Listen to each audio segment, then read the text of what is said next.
Good morning সবাইকে, মহাশিবরাত্রির শুভেচ্ছা। সবাই ভালোভাবে শিব পুজো করো, উপোস করো, জল ঢালো। তো আজকে এইটুকু দিয়েই আমি শেষ করবো, আর কিছু বলবো না। আর আমিও আজকে উপোস করছি। আজকে আমাদের বাড়ির কাছে একটা বাড়ি আছে যেখানে শিব ঠাকুর আছে।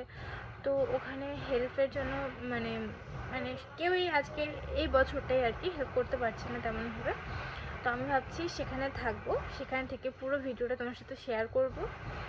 তো তোমরা দেখো কেমন লাগছে। আর আজকে একটা পুচকে, ঠিক না, একটা বিচ্ছু আঁকতে এসেছে আমাদের বাড়িতে। চলো দেখাই।